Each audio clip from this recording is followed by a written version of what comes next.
You're watching CBS News Los Angeles, The Rundown.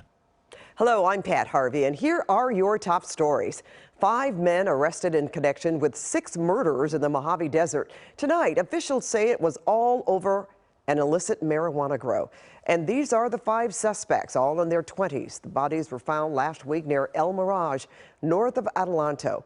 Investigators say they tracked one of the victims' phones to find them after they called 911, saying they were shot. They say 4 of the victims were burned as well.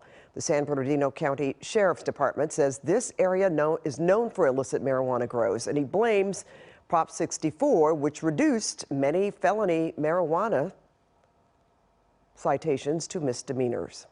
We've unleashed a plague in this California, and the plague is the black market of marijuana and certainly cartel activity and a number of victims that are out there.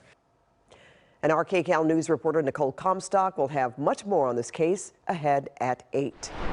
Now, Malibu is bringing CHP patrols back to the city to improve PCH safety. Officials say the 2-year contract will not exceed $2 million and that the goal is to send a clear message that dangerous driving will not be tolerated. Back in November, the City Council declared a local state of emergency after the deaths of 4 Pepperdine students. They were hit by a speeding driver while walking along PCH in October. A meeting tonight over the future of Porter Ranch Community School. LA Unified may move these students to a different campus to deal with capacity challenges. And KCAL News reporter Laurie Perez has a preview of that story. I'm Laurie Perez here in Porter Ranch, where anxious families are gathering outside the Porter Ranch Community School. LA Unified School District is hosting a town meeting tonight to talk about what they're calling the current school capacity challenges, meaning overcrowding. Now, this is a K-8 school. Parents are hearing one option might be to close the middle school and move the students to the high school.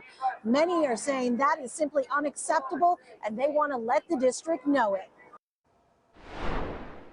And turning now to the weather, a look at downtown LA tonight after a few days of warm temperatures. We're tracking some storms headed our way. Let's go to Danny Roberti with your next weather forecast. Danny? Hey, Pat. Oh, my goodness. This weekend was beautiful. I just wanted to put it on pause, but you are right. Storms are on the way, and we're tracking those changes for you. It's this trough of low pressure. It's located about 1,500 miles west of Seattle, and this is going to start nudging that high pressure that's been warming us up out of the way, and this is going to bring us a cold front later this week that's going to bring us the rain, the wind, and the snow, and much cooler temperatures. So we are going to stay dry through Wednesday. Tomorrow and Wednesday, they're going to be pretty nice days. Not as warm as this last weekend, but pretty mild. Cold front moves through Thursday, and that's going to be our rainy day. Rainy, windy, snowy. Highs about 15 to 20 degrees cooler than what we experienced this last weekend. So you can see through our rain chances map that the big day, it is going to be Thursday. So we're calm Tuesday, Wednesday, and then you see that uptick where those rain showers are likely during the day on Thursday.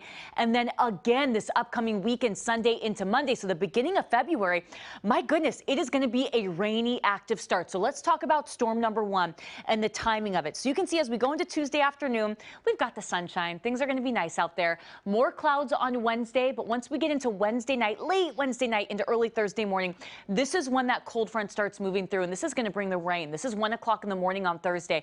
Know a lot of you are asleep, but there's the leading edge of that storm and that cold front, and that brings the heaviest rain starting at 4 o'clock. This is 5:15. You can see those reds and those oranges very heavy through parts of LA County, pushing into Orange County at that point. 7:15, you're getting off to work, getting the kids off to school, and you can see it is going to be a wet start. The focus is really going to be from 4 o'clock in the morning until 10 o'clock in the morning. So we've got some pockets of heavy rain even moving through the Inland Empire, Orange County at 7:15. That continues till about 9:30, 10 o'clock, and it starts pushing out of here into San Diego County.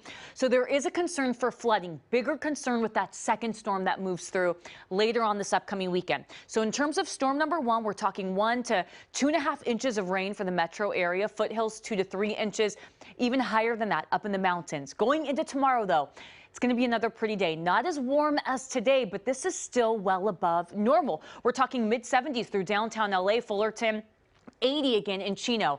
Coming up at KCAL News at 8, we're going to break down for you storm number 2 and the timing of that one to prepare you for the beginning of February and how long you need those umbrellas. That's coming up next. Pat? All right. Thanks so much, Danny. Endeavour is beginning its final mission tonight. And KCAL News reporter Leslie Marin shows us what's ahead for the space shuttle.